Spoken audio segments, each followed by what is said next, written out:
지금 골다공증 예방하고 계신가요? 골다공증 하면 60대 나이 들었을 때 일 같지만 사실 지금 20, 30대가 훨씬 더 중요합니다. 왜 20, 30대가 중요한지 그리고 어떤 식으로 관리를 해야 할지에 대해서 잠깐 말씀드리겠습니다.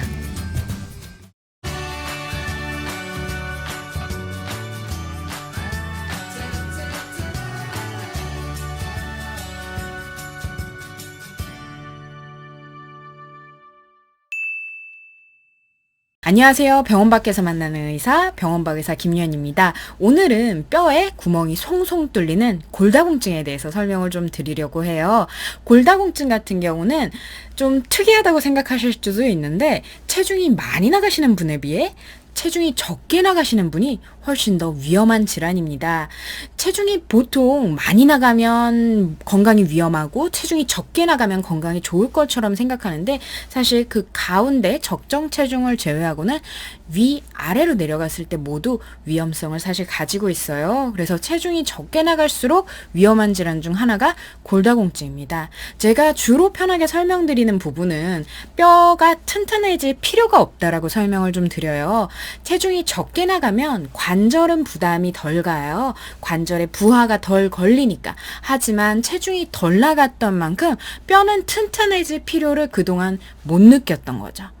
그래서 상대적으로 뼈의 밀도가 높아질 필요가 없었고 그만큼 나이가 들면서 30대면 피크를 찍거든요. 30대부터 쭉쭉쭉쭉 낮아지는 그 골밀도가 결국에는 체중이 적게 나갔을 때 보통 50kg, 60kg 미만으로 살아왔으면 한 나이가 드시면서는 골다공증 위험성이 훨씬 더 높아지는 상황이 되는 건데요. 반대로 체중이 많이 나가시는 경우에는 그 체중을 지탱하기 위해 뼈는 굉장히 튼튼해지지만 관절이 상하는 경우가 있습니다.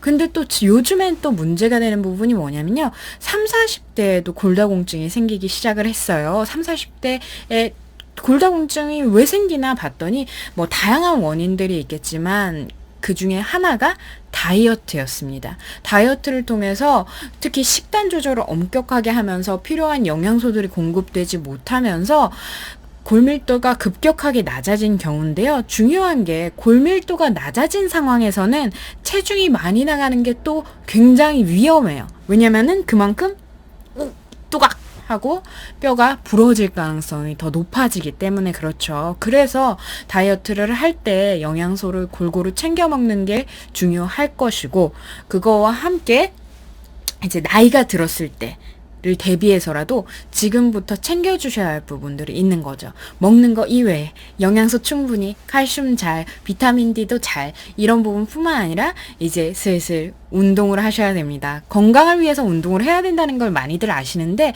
대부분이 운동을 하신다고 하면은 유산소를 많이 하세요. 아직까지는.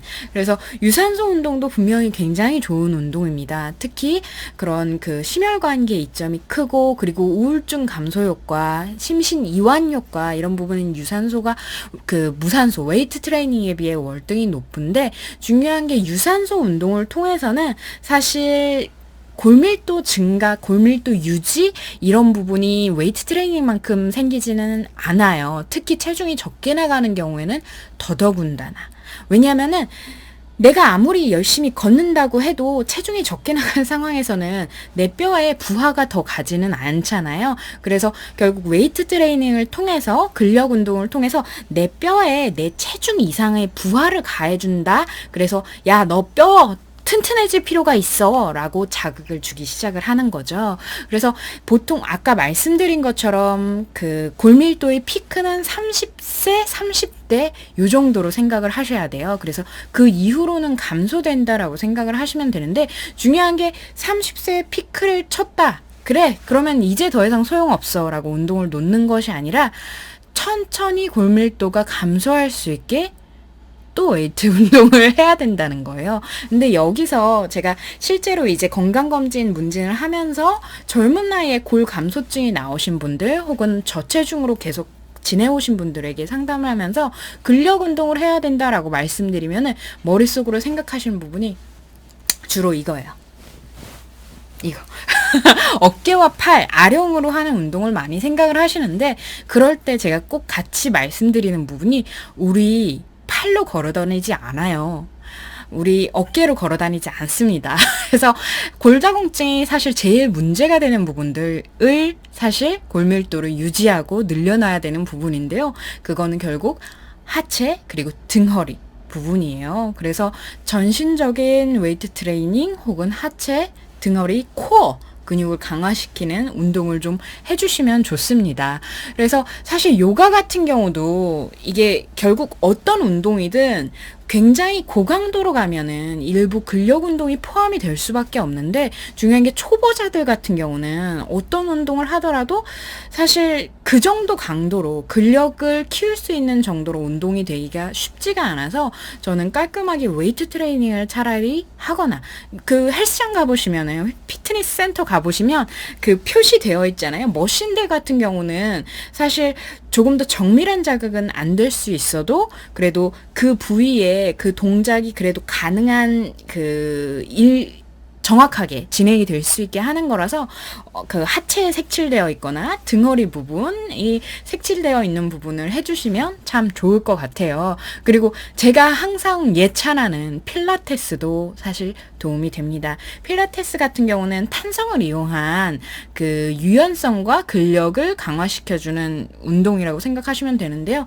제가 이제 그 생활 방역으로 전환이 되고 오랜만에 이제 1대1 수업을 들으러 가서 느꼈던 부분이, 제가 거의 1년 넘게 다녔는데도 이게 2달 쉬니까 몸이 예전으로 돌아가더라고요. 제가 틀어졌던 부분들 많이 잡고 또 굳었던 부분들 많이 풀어놨었는데, 운동을 하다가 안 하니까 확실히 몸이 예전으로 돌아가 있었고 다시 조금씩 또 건강을 되찾아가는 중입니다. 그리고 말씀드린 것처럼 결국 코어 부분, 허벅지와 그 복부, 엉덩이 이런 부분이 굉장히 중요한데, 필라테스 같은 경우는 결국 그 부분이 가장 중심이 되는 운동이라서 매우 추천합니다. 가끔 보면은 필라테스랑 이제 그 약간 유산소, 명상 이런 거 생각하시는데, 필라테스는 굉장히 고강도 사실 운동이에요. 그리고 고도비만 환자들 같은 경우는 자기 체중 부하를 이겨내면서 운동을 할 필요가 없어서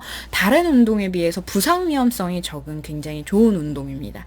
단점은 가격이 비싸다는 거, 그 정도일 것 같아요. 그래서 다시 강조하지만 골다공증이 되고 나서는 운동 함부로 하시면 안 돼요. 사실 골 감소증일 때도 무거운 무게를 드는 것은 뼈에 위험할 수 있습니다. 그래서 골다공증이 되기 전에, 골 감소증이 되기 전에, 그리고 20대, 30대, 특히 체중이 덜 나가시는 분들, 혹은 내가 다이어트, 특히 굶는 다이어트 많이 했었다, 아니면 원푸드 다이어트 너무 많이 했었다, 이런 분들은 지금부터 관리를 하셔서 이미 어느 정도 형성되어 있는, 저는 피크가 지났어요, 이미. 그래서 지금 형성되어 있는 골밀도를 지키기 위해서 운동을 하신다고 생각해 주시면 될 것 같아요.